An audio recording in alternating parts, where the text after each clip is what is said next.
ఆంధ్రప్రదేశ్లో కుటుంబ రాజకీయాలు నడుస్తున్నాయి. జగన్ కుటుంబం సరికొత్త తీరుతో రాజకీయాలు చేస్తుంది.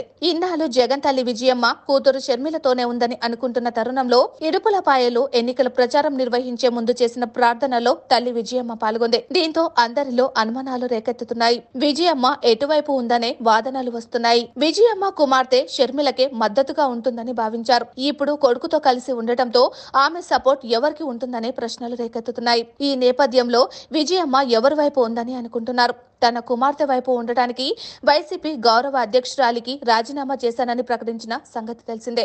ఇప్పుడు సీన్ రివర్స్ కావడంతో విజయమ్మ మధ్యలో ఏముందో తెలియడం లేదు. బాబాయ్ వివేకానందరెడ్డి హత్య కేసులో ప్రధాన నిందితుడైన అవినాష్ రెడ్డికి కడప టికెట్ కేటాయించడం అనేక సందేహాలకు తావిస్తోంది. దీంతో సునీత కుటుంబానికి తాను అండగా ఉంటానని షర్మిల చెబుతుంది. తన బాబాయ్ ఆశయం తాను ఎంపిక కావటమేనని చెబుతున్నారు. అవినాష్ రెడ్డికి జగన్ అండగా ఉండటంతో తాను సునీత కుటుంబానికి అండగా నిలుస్తానని చెబుతున్నారు. ప్రస్తుతం కుమారుడితో మాటలు లేకున్నా విజయమ్మ కొడుకు వెంట నిలబడడం అనుమానాలకు బీజం వేస్తుంది. విజయమ్మను తనతో ఉంచుకొని సెంటిమెంట్ ను ప్రయోగిస్తున్నారు. తల్లిని తనతో ఉండాలని జగన్ తెచ్చిన ఒత్తిడి వల్లే విజయమ్మ అతడితో కనిపించిందంటున్నారు. ఈ పరిస్థితుల్లో కుమార్తెకు మద్దతుగా నిలుస్తానని చెప్పలేకపోతున్నారు. విజయమ్మ ఒత్తిడికి గురవుతున్నారు. ఈ పరిస్థితుల్లో విజయమ్మ అడకత్తెరలో చిక్కుకున్న పోక చెక్కలా మారిపోయింది. ముందు నొయ్యి వెనక గొయ్యి అన్నట్లు అటు కూతురు ఇటు కొడుకు తనకు రెండు కళ్ళు అని గతంలో చెప్పడంతో ఎటు తేల్చుకోలేకపోతున్నారు. కూతురు వైపా కొడుకు వైపా అనేది తెలియడం లేదు. ప్రస్తుత రాజకీయాల పరిస్థితుల్లో